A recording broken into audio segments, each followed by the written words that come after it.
Hi friends, updated கோமாளி. நம்ம use பண்ணுற அக்கௌண்ட்டில் மைனஸில் இருந்து பார்த்துருக்கீங்களா? அப்படி இருந்திருந்தால் அந்த மாதிரி உள்ளவங்களுக்கான வீடியோ தான் இது. அதுக்கு முன்னாடி நம்ம சேனலை சப்ஸ்கிரைப் பண்ணிங்க, கமெண்ட் பண்ணுங்கள், லைக் பண்ணுங்கள். நம்ம அக்கௌண்ட் மைனஸில் இருந்திருக்கோம். என்ன காரணம்னா மினிமம் பேலன்ஸ் மெயின்டைன் பண்ணல அப்படின்னு சொல்லி நம்ம அக்கௌண்ட்டை மைனஸில் கொண்டு போயிருப்பாங்க. அதுக்கு பெனால்ட்டி சார்ஜஸ் அதெல்லாம் போட்டிருப்பாங்க.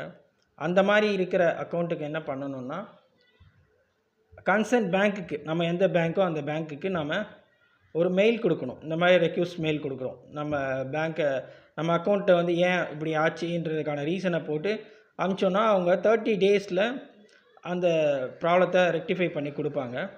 அப்படி ரெக்டிஃபை பண்ணி கொடுக்கல அப்படின்னு உங்களுக்கு ஃபீல் ஆச்சுன்னா, நீங்கள் RBI.in வெப்சைட்டுக்குள்ளே போயிட்டு அதே மெயில் ஃபார்வேர்டை அந்த வெப்சைட்லேயும் நீங்கள் ஃபார்வர்ட் பண்ணி விடணும்.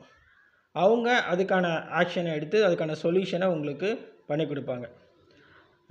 RBI ரூல் அண்ட் ரெகுலேஷன் பிரகாரம் எந்த கஸ்டமருக்கும் பெனால்ட்டி சார்ஜஸ் போட்டு அக்கௌண்ட்டை மைனஸில் வைக்கக்கூடாதுன்றது ரூல்.